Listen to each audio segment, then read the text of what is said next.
अच्छा, नमाज पढ़ने में कितनी दौलत खर्च हो रही है, रोज़ा रखने में कितना पैसा खर्च हो रहा है, जबकि जहन्नम ख़रीदने में तो बहुत पैसा खर्च हो रहा है। एक लॉटरी अगर आपने ख़रीदी 100 रुपये की तो 100 गए, ज़रूरी थोड़ी कि लग जाए। अब जन्नत में जाने वाले लोग कौन हैं, उसकी एक लिस्ट पहले मैं आपके सामने रख देता हूँ।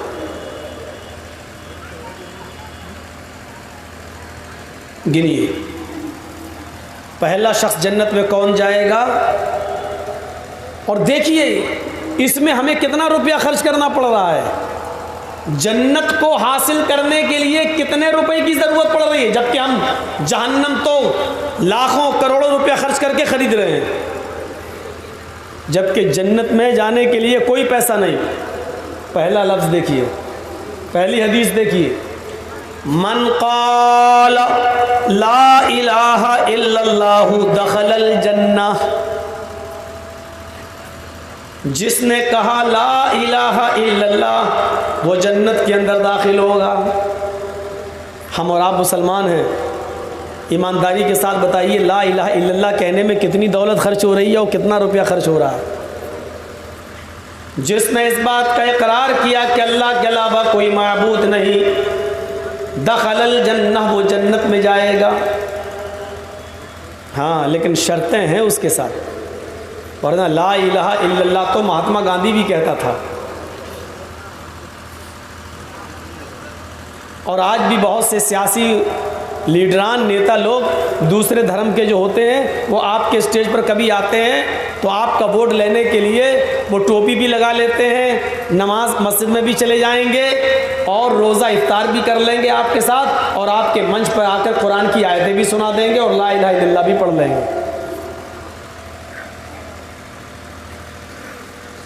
इसीलिए अल्लाह के नबी ने दूसरी जगह शर्त लगाई है, मन क़ाल ला इलाहा इल्लल्लाह सिद्क़न लिल क़ल्बि दख़लल जन्नह, जिसने ला इलाहा इल्लल्लाह कहा दिल की सच्चाई के साथ, दिल से ये कलमा पढ़ा और दिल से इस बात की गवाही दी कि अल्लाह के अलावा कोई माबूद नहीं, वो कहाँ जाएगा, जन्नत में। और एक हदीस के अंदर अल्लाह के नबी सल्लल्लाहु अलैहि वसल्लम ने फरमाया कि ला इलाहा इल्लल्लाहु मिफ्ताहुल जन्नह, ला इलाहा इल्लल्लाह जन्नत की कुंजी है, जन्नत की है, जन्नत की चाबी है। सहाबा ने कहा अल्लाह के रसूल, जब ला इलाहा इल्लल्लाह कह दिया और जन्नत की चाबी मुझे मिल गई तो हम तो जब चाहेंगे तब जन्नत का ताला खोल लेंगे। भाई ला इलाहा इल्लल्लाह लीजिए, हमने पढ़ लिया, जन्नत की चाबी हमें मिल गई, अब हम तो जाएंगे जन्नत का ताला खोलेंगे और जन्नत में दाखिल हो जाएंगे। अब हमें नमाज़ पढ़ने की, रोज़ा रखने की, हज करने की क्या ज़रूरत है, जब ला इलाहा इल्लल्लाह ही जन्नत की चाबी है तो और अमल करने की क्या ज़रूरत है। तो अल्लाह के नबी मुस्कुराते हैं और क्या कहते हैं, हाँ सही कह रहे हो, मैं जानता था तुम्हारे दिमाग में ये बात आएगी। तो अल्लाह के रसूल ने क्या फरमाया, ला इलाहा इल्लल्लाहु मिफ्ताहुल जन्नह लैसा लहू अस्नान, ला इलाहा इल्लल्लाह जन्नत की चाबी है लेकिन उस चाबी के अंदर दंदाने नहीं हैं। कभी भी आपने देखा होगा चाबी जो आपके पास होती है, चाहे घर की हो या मोटरसाइकिल की हो या फैक्ट्री की हो, उस चाबी के अंदर हल्के हल्के गटर बने होते हैं, गटर दाने होते हैं उसके अंदर। इतनी बड़ी चाबी है तो यहाँ दाने, यहाँ मतलब गड्ढे बने होते हैं। सिंपल चाबी से आपका ताला नहीं खुलेगा जब तक गटर नहीं होंगे उसके अंदर, दंदाने नहीं होंगे उसके अंदर। तो अल्लाह के नबी ने फरमाया ला इलाहा इल्लल्लाह चाबी तो है लेकिन सिंपल चाबी है, उसके गटर नहीं है, उसके दाने नहीं हैं। और जन्नत का ताला खोलने के लिए इस चाबी में गटर बनाना पड़ेंगे, इस चाबी के अंदर दाने दंदाने बनाना पड़ेंगे, इस चाबी के अंदर गड्ढे बनाना पड़ेंगे, तब ताला खुलेगा। तो सहाबा ने कहा अल्लाह के रसूल फिर ऐसी चाबी का क्या फ़ायदा जिसमें दाने ही ना हो, आप दे ही रहे हैं तो ऐसी चाबी दीजिए कि जिसके अंदर गटर भी हो, दंदाने भी हो और हम ताला खोल सकें। तो अल्लाह के रसूल सल्लल्लाहु अलैहि वसल्लम ने फरमाया कि अस्नानुहु, उसके दंदाने इक़ामुस्सला व ईताउज़्ज़का वल हज्ज व सौम रमज़ान, ये उसके दंदाने हैं। जब तक ला इलाहा इल्लल्लाह के बाद तुम नमाज नहीं पढ़ोगे, रोज़ा नहीं करोगे, ज़कात नहीं दोगे और हज नहीं करोगे, तब तक ये ताला तुम्हारा खुलने वाला नहीं है। जन्नत का ताला तभी खुलेगा जब उसके अंदर ये 4 दंदाने तुम बनाओगे। देख रहे हैं जन्नत का रास्ता। अच्छा, नमाज पढ़ने में कितनी दौलत खर्च हो रही है, रोज़ा रखने में कितना पैसा खर्च हो रहा है, जबकि जहन्नम खरीदने में तो बहुत पैसा खर्च हो रहा। एक लॉटरी अगर आपने ख़रीदी 100 रुपये की तो 100 गए, ज़रूरी थोड़ी कि लग जाए। वो तो धूल में लाठी है, कभी लग गई, वरना बर्बादी ही हाथ आती है। और एक आदमी की किस्मत जागती है, हज़ारों आदमियों की किस्मत फूटती है। तो इस्लाम के अंदर हर वो काम हराम है जो तुम्हें फ़ायदा पहुंचा रहा हो और तुम्हारे भाइयों को नुकसान पहुंचा रहा हो। ये सिंपल उसूल याद रखना।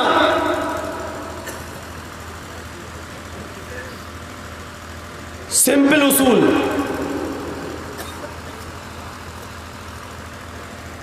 तो दंदाने बनाइए उस चाबी के अंदर।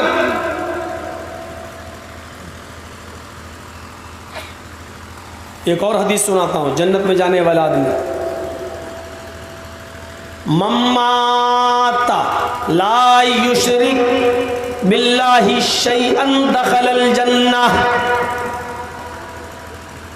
जिस आदमी को इस हाल में मौत आई, जिस आदमी को इस हाल में मौत आई, जिस इंसान का इंतकाल इस हाल में हुआ कि वो अल्लाह के साथ किसी को शरीक नहीं करता था, वो अल्लाह के साथ किसी को साझी नहीं बनाता था, जो तौहीद पर मरा, जिसका इंतकाल तौहीद पर हुआ और जो मरते वक्त तक भी मुशरिक नहीं था, अल्लाह के साथ किसी को शरीक नहीं ठहराता था, जो इस हाल में मरा कि वो अल्लाह के साथ शिर्क नहीं करता था, तो ये कहाँ जाएगा? दखलल जन्नह, जन्नत के अंदर जाएगा। अब सोचो, जो बेटा बेटी मांगते हो, मर रहे हो, क्या क्या क्या होंगे? बाबा तेरे दर पे आया हूँ तो झोला झोली भर के जाऊँगा, और वही मर गए हूँ, क्या होगा इनका हाल?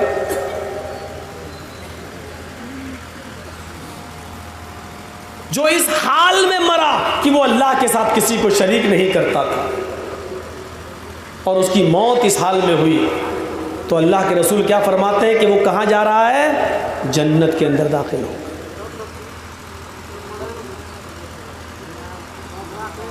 कितना सिंपल रास्ता है। एक रास्ता और बता रहा हूं, मन काना आखिरू कलामी ही ला इलाहा इल्लल्लाहु दखलल जन्नह। जिस आदमी की बीमारी है और बीमारी में हद से ज़्यादा बढ़ गया है, बचने का की उम्मीद नहीं है, मौत उसके करीब है बिल्कुल, और मरने से पहले उसकी ज़बान से आखिरी जुमला ला इलाहा इल्लल्लाह निकला, ला इलाहा इल्लल्लाह, उसके होंठ हिल रहे हैं, उसकी ज़बान से जुमला निकला ला इलाहा इल्लल्लाह, और मर गया। आखिरी जुमला जिसकी ज़बान से ला इलाहा इल्लल्लाह निकला और उसके बाद फिर कुछ नहीं बोला और इंतकाल हो गया, तो ये आदमी कहाँ जाएगा? जन्नत के अंदर, क्योंकि इसका इंतकाल तौहीद पर हो रहा है। ये तो सिर्फ ला इलाहा इल्लल्लाह के ताल्लुक से मैंने बताया। अभी आगे चलिए, कैसी कैसे रास्ते अल्लाह के नबी बता रहे हैं कि ये काम करो तो जन्नत में चले जाओगे। आज हम उन कामों से कितना दूर हैं, ईमानदारी के साथ बताइए। ला इलाहा इल्लल्लाह पढ़ने में कितना टाइम लगता है बताइए तो? हम चाहें तो इसको अपना वजीफ़ा बना सकते हैं, उठते बैठते चलते फिरते ला इलाहा इल्लल्लाह, ला इलाहा इल्लल्लाह, ला इलाहा इल्लल्लाह, ला इलाहा इल्लल्लाह पढ़ते रहिए। अल्लाह के नबी तो फरमाते हैं कि ला इलाहा इल्लल्लाह का वज़न इतना ज़्यादा होगा क़यामत के दिन कि अल्लाह ताला ला इलाहा इल्लल्लाह को एक तराजू के पल्ले पर रखेगा और पूरी दुनिया को तराजू के दूसरे पल्ले पर रखेगा, और तराजू उठा दी जाएगी तो पूरी दुनिया का पल्ला उड़ जाएगा और ला इलाहा इल्लल्लाह का पल्ला झुक जाएगा।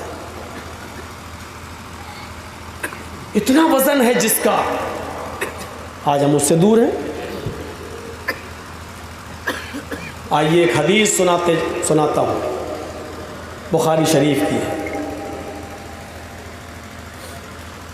अल्लाह के नबी सल्लल्लाहु अलैहि वसल्लम अपने चंद सहाबा के दरमियान बैठे हुए हैं और आपने उनके सामने एक बात कह दी और अंदर चले गए। क्या कहा? आए मेरे साथियों, क़यामत तक जितने भी लोग पैदा होंगे, अल्लाह रब्बुल आलमीन इन मुसलमानों के अंदर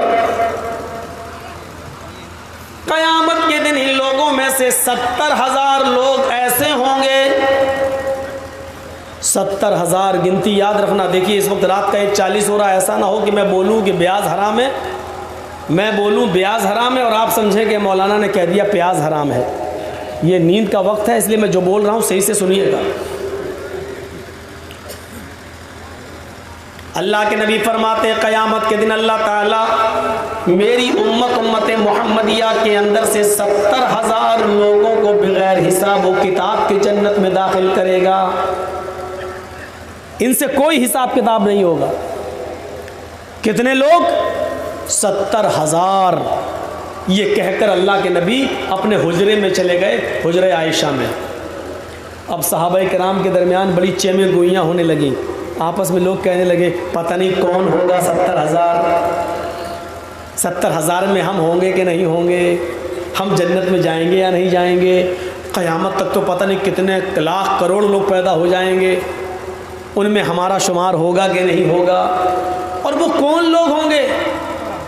कुछ लोग कहने लगे उनमें हम नहीं होंगे, इसलिए कि हम लोग पहले काफिर थे, बाद में इस्लाम लाए। शायद ये 70,000 लोग वो होंगे जो इस्लाम ही की हालत में पैदा हुए होंगे और इस्लाम ही की हालत में मरे होंगे। उन लोगों में से 70,000 लोग होंगे। अभी ये आपस में बहस और मुबाहिसा कर रहे थे, चहमे गोइयाँ कर रहे थे।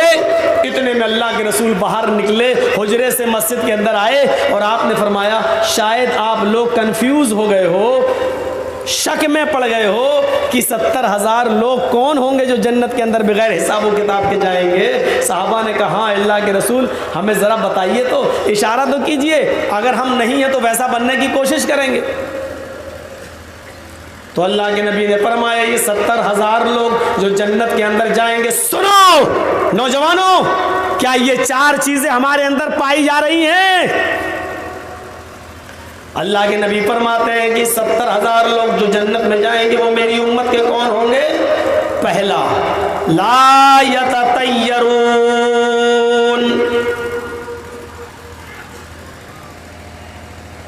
वला यक्तऊन,